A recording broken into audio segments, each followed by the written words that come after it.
గోవింద గోవింద గోవింద గోవింద.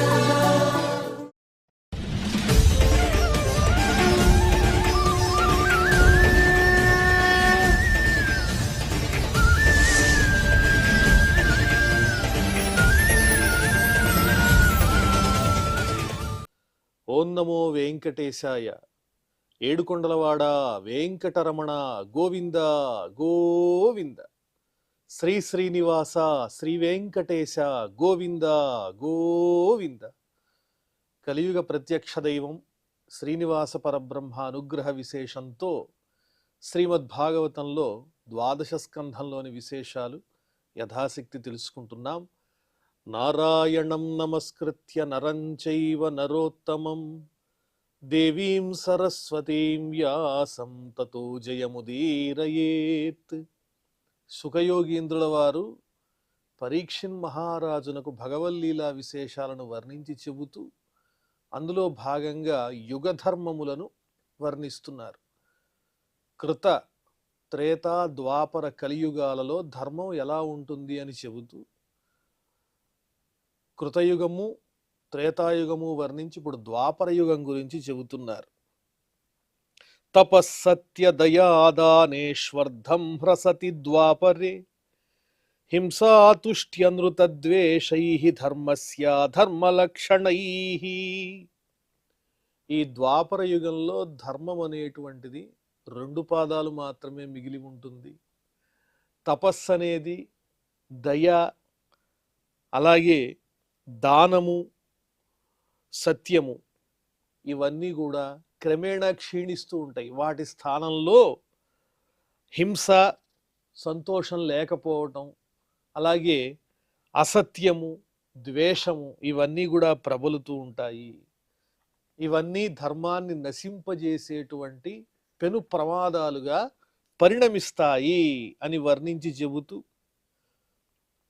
యశస్వినో మహాశాలా స్వాధ్యాయాధ్యయనే రతాః ఆఢ్యాః కుటుంబినో హృష్టా వర్ణాః క్షత్రద్విజోత్తరాః. ద్వాపర యుగంలో పెద్ద పెద్ద భవనాలుంటాయి, అందమైన విశాలమైనటువంటి ఆవరణములు, ఎన్నో సంపదలు కూడా ఉంటాయి, యజ్ఞశాలలు ఉంటాయి, యజ్ఞయాగాలు జరుగుతూ ఉంటాయి. అలాగే ప్రజలందరూ కూడా కీర్తిని సంపాదించటంలో కోరిక కలిగి ఉంటారు, ధనవంతులై ఉంటారు.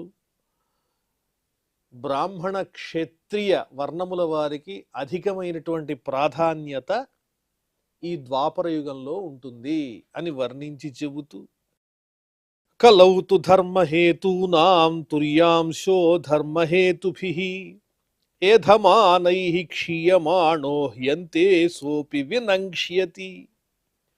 ద్వాపర యుగంలో యజ్ఞయాగాలు చేయటంలోనూ వేదాధ్యయనంలోనూ ఆసక్తి ఉంటుంది. ఇంకా కలియుగానికి వచ్చేసరికి ధర్మం అనేది ఒక్క పాదమే ఉంటుంది. 4 పాదాలతో ఉండాల్సినటువంటి ధర్మం ఒక్క పాదంలోకి మారిపోతుంది. అధర్మం అనేది బాగా ప్రబలిపోతుంది. కలియుగం అంతమయ్యేటప్పటికీ ఆ చివరి పాదం కూడా మృగ్యమైపోతుంది అని వర్ణించి చెబుతూ ధర్మాన్ని నిలబెట్టేటువంటివి ఏవైతే ఉంటాయో, సత్యము, దయ, ఇలాంటి లక్షణాలు ఏవైతే ఉంటాయో ఆ ధర్మానికి సంబంధించినటువంటి పాదాలన్నీ కూడా క్షీణించిపోతాయి. ప్రజలలో నైతిక విలువలు అనేటువంటివి ఏమాత్రము కనిపించవు. అధర్మమే బాగా కనిపిస్తూ ఉంటుంది కలియుగంలో అని చెబుతున్నారు. తస్మిన్ లుబ్ధా దురాచారాః నిర్దయా శుష్కవైరిణః దుర్భగా భూరితర్షాశ్చ శూద్రదాశోత్తరాః ప్రజాః. కలియుగంలో విశేషించి ప్రజలలో ఆశ ఎక్కువైపోతుంది.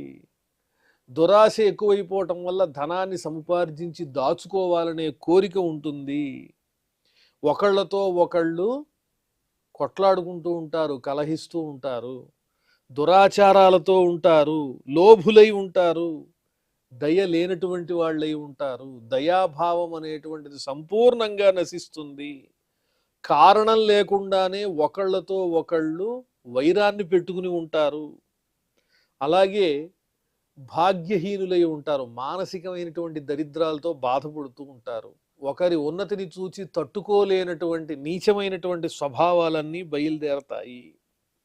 అలాగే ఈ కలియుగంలో ప్రధానంగా మత్స్యములను పట్టేటువంటి వారు, అలాగే 4వ వర్ణమునకు చెందినటువంటి వారికి ఔన్నత్యం అనేటువంటిది అధికంగా కనిపిస్తూ ఉంటుంది. వారే సమాజాన్ని పరిపాలన చేస్తూ ఉంటారు, అందరి మీద అధికారాన్ని చూపిస్తూ ఉంటారు.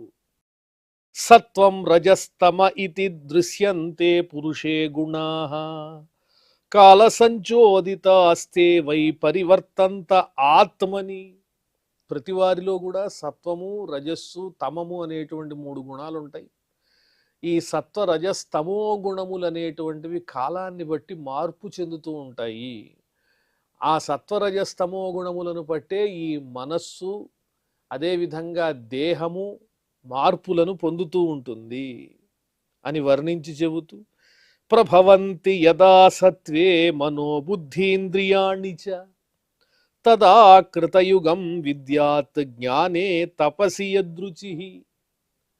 సత్వగుణం ఎప్పుడైతే అధికంగా ఉంటుందో మనస్సులోను దేహమునందు, సత్వగుణం ఎప్పుడైతే వృద్ధి చెంది ఉంటుందో అదే కృతయుగానికి నిదర్శనం అని చెబుతున్నారు. అంటే ఏ ఏ యుగము ఏ ఏ గుణమునందు ప్రవర్ధిల్లుతూ ఉంటుంది అనేది వర్ణించి చెబుతూ, మనస్సు, ఇంద్రియాలు ఇవన్నీ సత్వగుణాన్ని పొంది ఉన్నప్పుడు, మనస్సులో రజోగుణము తమోగుణము లేనప్పుడు అది కృతయుగానికి సూచన అని చెబుతూ, అందరికీ ఆ కృతయుగంలో తపస్సునందు ఆసక్తి ఎక్కువగా ఉంటుంది.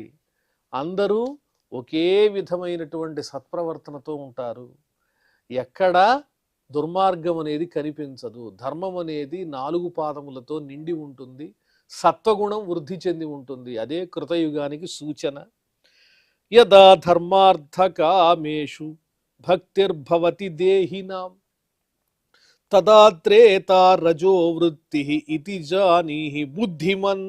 ఓ పరీక్షిత్ మహారాజా, ఎప్పుడైతే ప్రజలందరూ కూడా రజోగుణాన్ని ఆశ్రయించి ఉంటారో అది త్రేతాయుగము.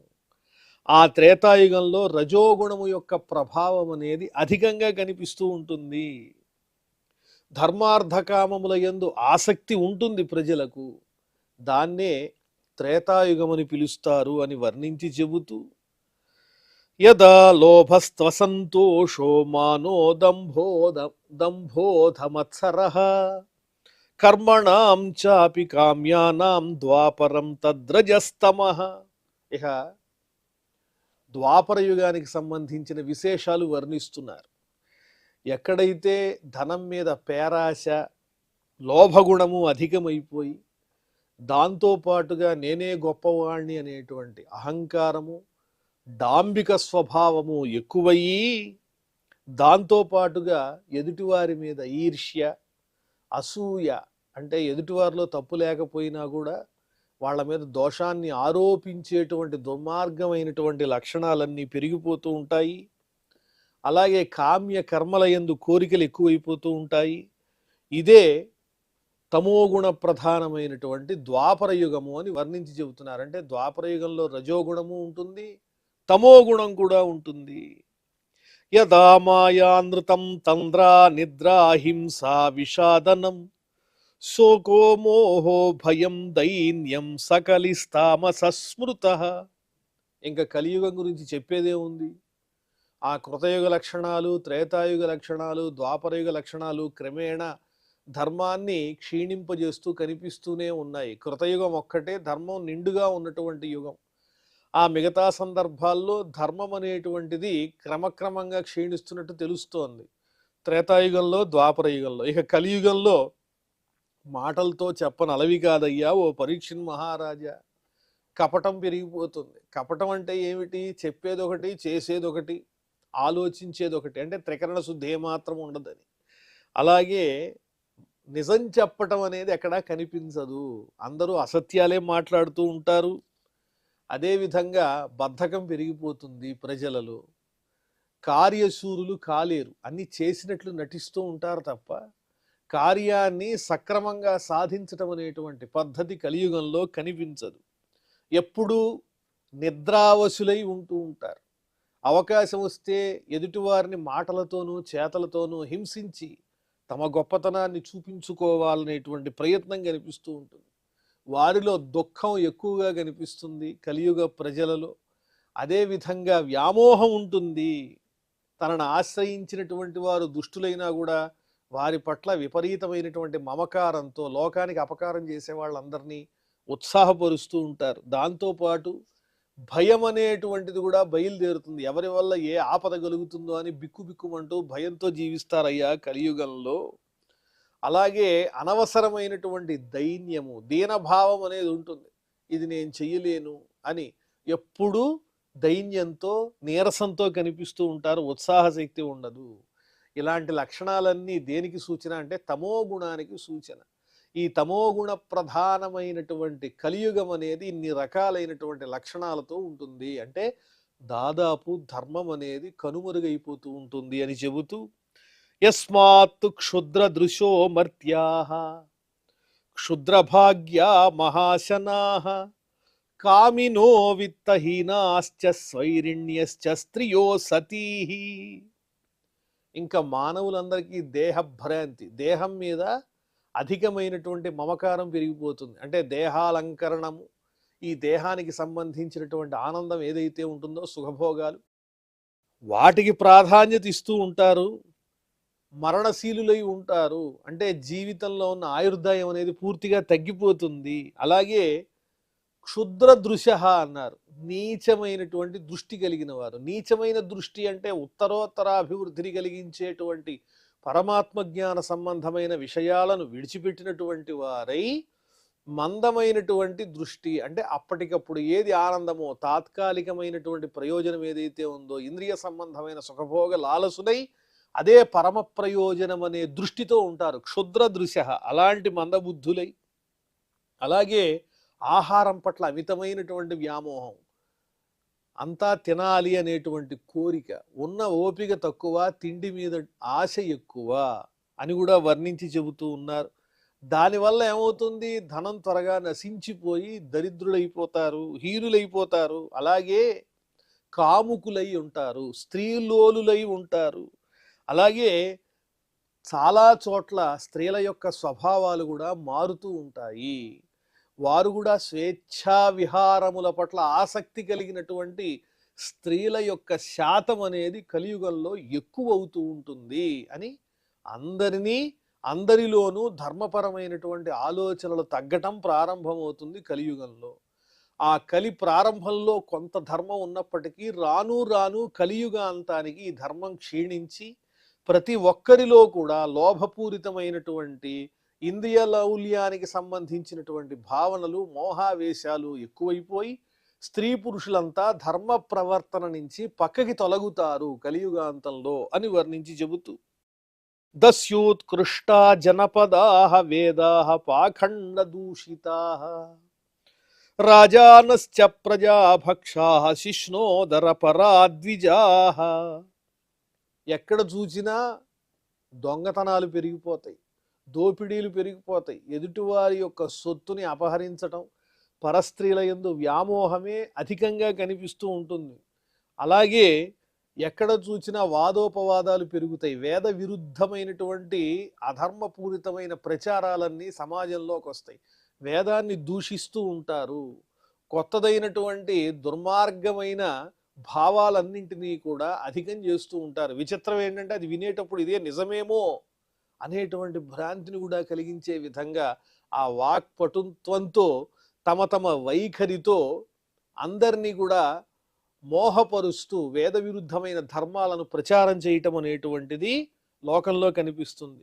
ఇంకా ప్రజల్ని రక్షించాల్సినటువంటి రాజులు ఎవరైతే ఉన్నారో వాళ్ళు ప్రజలనే భక్షిస్తూ ఉంటారు. ప్రజల్ని భక్షించటం అంటే ప్రజల యొక్క ధనాన్ని దోచుకుంటూ ఉంటారు.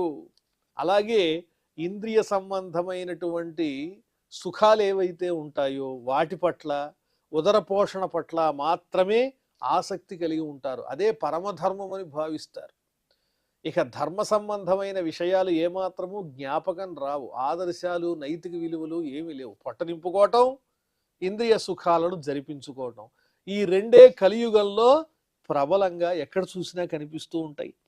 అవ్రత వటవో శౌచా భిక్షవశ్చ కుటుంబినః తపస్వినో గ్రామవాసా న్యాసినోత్యర్థలోలుపాః.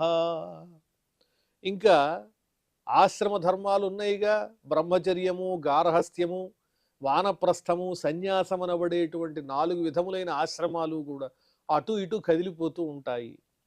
అంటే ఏ ఆశ్రమంలో ఉండాల్సిన వాళ్ళు ఆ ఆశ్రమ ధర్మాలను పాటించకుండా వేరే ఆశ్రమాల్లోకి చొరబడుతూ ఉంటారు. ఇంకా బ్రహ్మచర్యాన్ని పాటించాల్సినటువంటి వాళ్ళు విద్య మీద దృష్టి పెట్టాలి, అలాగే తపశ్శక్తి మీద దృష్టి ఉండాలి. ఇదంతా మానేసి సుఖభోగాల కోసం వెంపర్లాడేటువంటి పరిస్థితి, అంటే నియమాలన్నీ పోతాయి. మానసిక శౌచము, బాహ్య శౌచం అనేది కూడా లోపించి అలంకరణల పట్ల ఆసక్తి, సౌందర్యం పట్ల అధికమైన ప్రేమ, దానివల్ల విద్య మీద ఏమాత్రము ఆసక్తి లేకపోవటం. ఈ బ్రహ్మచర్య ఆశ్రమంలో ఉన్నటువంటి వాళ్ళు వాళ్ళ ధర్మాలను విడిచిపెట్టేస్తారు. ఇంకా గృహస్థాశ్రమంలో ఉన్న వాళ్ళు ఆశ్రమ ధర్మాలకు ఒక ఆధారభూతమైనటువంటి వాళ్ళు, వాళ్ళే అన్ని ఆశ్రమాలను నిలబెట్టదగినటువంటి వారు కదా. అలాంటి గృహస్థాశ్రమం వాళ్ళు ఎవరైనా భిక్ష అడిగితే వాళ్ళకి భిక్ష వేయటం మానేస్తారు. అలాగే ఎవరైనా ఆర్తులైన వాళ్ళు కనిపిస్తే వాళ్ళని రక్షించటం మానేస్తారు, బంధువుల్ని దూరం పెడుతూ ఉంటారు. తామే భిక్ష కోసం 10 చోట్లకి తిరిగే స్థితిలో గృహస్థాశ్రమం వాళ్ళు ఉంటారు. అలాగే వానప్రస్థాశ్రమం అంటే ఏమిటి? ఆశ్రమంలో ఏకాంతంగా అరణ్యంలో కూర్చుని దొరికినటువంటి కందమూలాలను స్వీకరిస్తూ కేవలం ప్రాణం నిలుపుకోవడానికి మాత్రమే ఆహారం స్వీకరిస్తూ భగవద్ధ్యానంతో ఉండవలసినటువంటి పరిస్థితి, ఏకాంతంగా ఉండాలి వానప్రస్థం అంటే. కానీ వాళ్ళు వానప్రస్థం అంటే ఇంకా అరణ్యంలో జీవించటం మానేసి ప్రజలతోటే కలిసి జీవిస్తూ ఉంటారు, ఏకాంతవాసాన్ని ఇష్టపడరు వానప్రస్థంలో ఉన్నవాళ్ళు. అలాగే ఇక సన్యాసాశ్రమం గురించి కూడా విపరీతంగా వర్ణించి చెబుతున్నారు.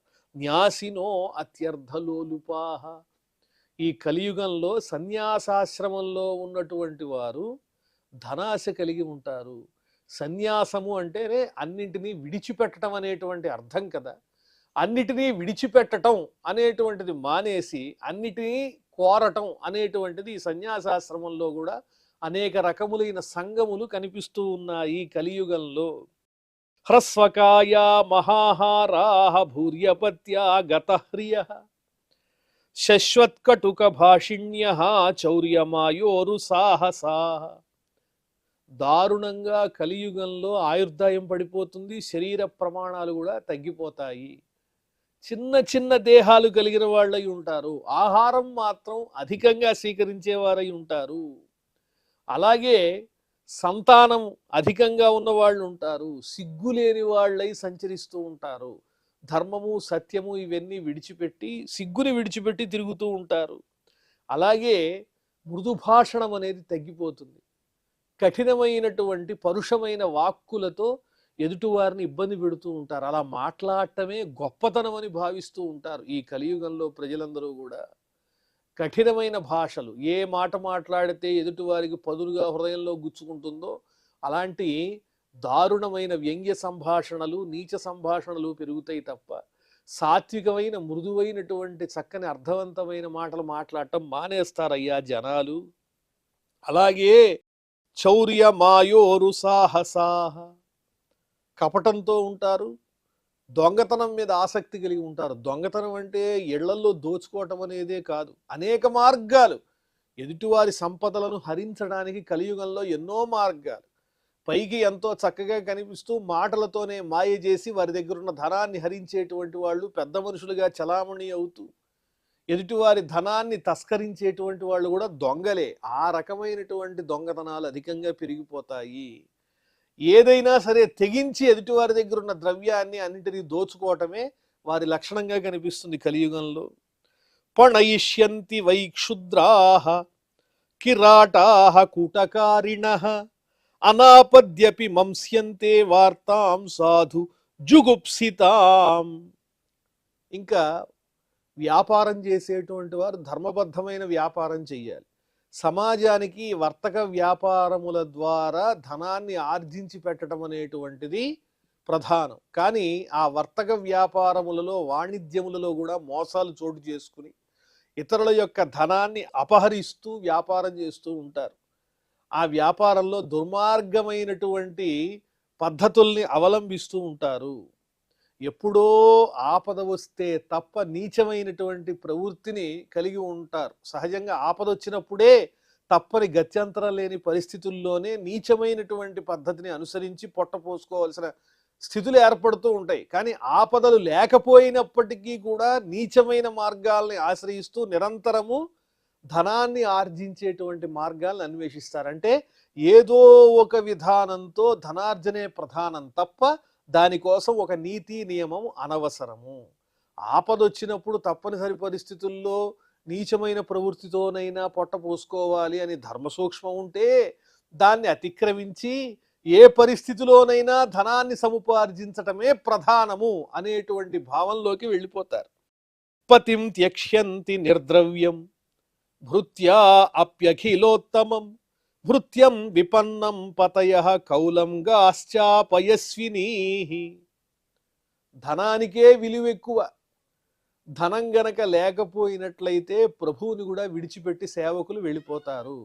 అలాగే భర్తను కూడా విడిచిపెడతారని కూడా అర్థం చెప్పుకోవచ్చు. అదేవిధంగా తమ రక్షణలో ఉన్నటువంటి వాళ్ళు ఎవరైతే ఉంటారో సేవకులు, ఆ సేవకులను ప్రభువులు కూడా విడిచిపెడుతూ ఉంటారు.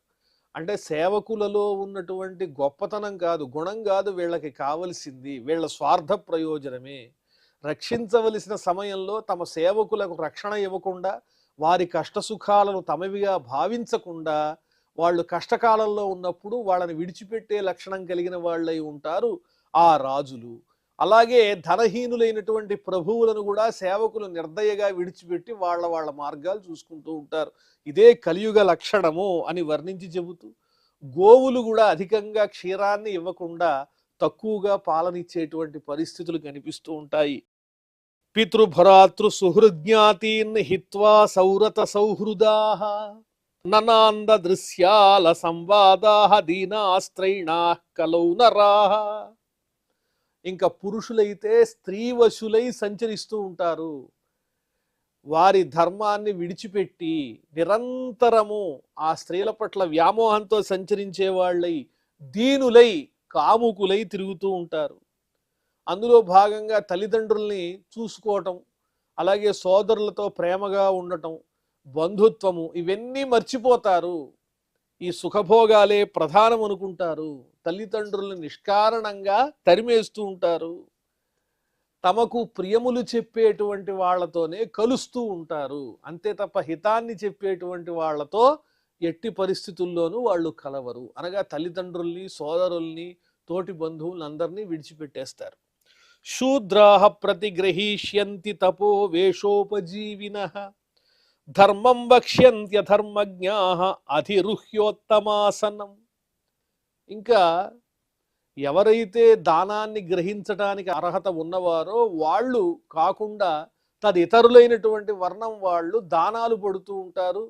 తపస్సు చేసేటువంటి వారి వేషాలను ధరించినటువంటి వారై కపట సన్యాసులై తిరుగుతూ ఉంటారు. ఎవరైతే దుర్మార్గులై ఉంటారో వాళ్లే మంచి మంచి మాటలు చెబుతున్నట్లుగా అందరినీ నమ్మిస్తూ ప్రజల్ని అధోగతి పాలు చేస్తూ ఉంటారు. ఉత్తమమైనటువంటి ఆసనాలను అధిరోహించి ధర్మ మార్గాలు చెబుతున్నట్లుగా నీచమైనటువంటి మార్గాలను తెలియజేస్తూ ఉంటారు ప్రజలకు. ఇటువంటి విపరీతాలన్నీ కలియుగంలోనే కనిపిస్తాయ్యా ఓ పరీక్షిత్ మహారాజా. నిత్యముద్విగ్న మనసో దుర్భిక్ష కరదర్శితాః నిరన్నే భూతలే రాజన్నానా వృష్టి భయాతురాః. ఇంకా కలియుగాన్ని అధికంగా వర్ణించి చెబుతున్నారు. కలియుగంలో అనావృష్టి పెరిగిపోతుంది, ఆహారం ఎవరికి దొరకదు, అలాగే అందరి మనస్సులు ఉద్వేగభరితమై ఉంటాయి, ప్రశాంతత అనేది పోతుంది, తమోగుణ వృద్ధి కదా. అలాంటప్పుడు ప్రసన్నత ఎక్కడుంటుంది? ఎవరిని చూచినా కూడా ఏదో ఉత్కంఠతో ఉద్వేగంతో ఉండేవారే తప్ప ప్రశాంతంగా ఉండేవారే ఉండరు. అలాగే పన్నులు అధికమైపోతాయి, అనేక రకమైన పన్నులు కడుతూ ఉంటారు, ఆహారం ఉండదు, భూలోకంలో అనావృష్టి విలయతాండవం చేస్తూ ఉంటుంది. అందరూ ఆహారము యొక్క కొరతతో పీడింపబడతారు కలియుగంలో అని చెబుతున్నారు. వాసోన్నపానశయన వ్యవాయ స్నానభూషణై హీనాః పిశాచ సందర్శాః భవిష్యంతి కలౌ ప్రజాః. ఇంకా ఈ కలియుగంలో ప్రజలకు తాగే నీరు దొరకదు, తినడానికి అన్నం దొరకదు, శుచిగా ఉండేటువంటి వస్త్రాలు దొరకవు, తలదాచుకోవడానికి సరైనటువంటి గూడు కూడా ఉండదు. అన్ని రకాల దరిద్రాన్ని అనుభవిస్తూ ఉంటారు కలియుగంలో ప్రజలు. ఇంకా దాంపత్య జీవనం అనేది కూడా దుర్భరం అయిపోతుంది. భార్యాభర్తలు ఆనందంగా కలిసి జీవించటం అనేటువంటి గృహస్థాశ్రమ ధర్మం అనేది కూడా సంపూర్ణంగా ఈ కలియుగంలో నశించిపోతూ ఉంటుంది. శుచిగా స్నానమాచరించటం, అలాగే అలంకారాలు చేసుకోవటం ఇవి కూడా ఉండవు. ఎక్కడ చూసినా పిశాచాల్లాగా దుర్మార్గంగా సంచరిస్తూ ఉంటారు జనాలు. దాంపత్య జీవనాలు కూడా చిన్నాభిన్నం అయిపోతాయి.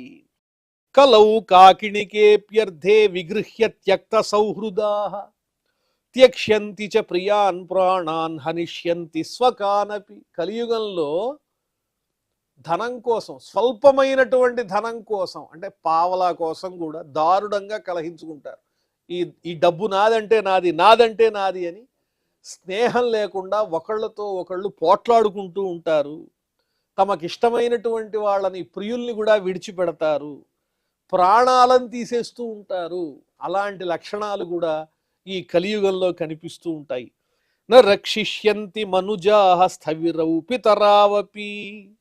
మానవులు వృద్ధులైనటువంటి తల్లిదండ్రుల్ని గౌరవించటం మానేస్తారు, వాళ్ళని రక్షించటం మానేస్తారు.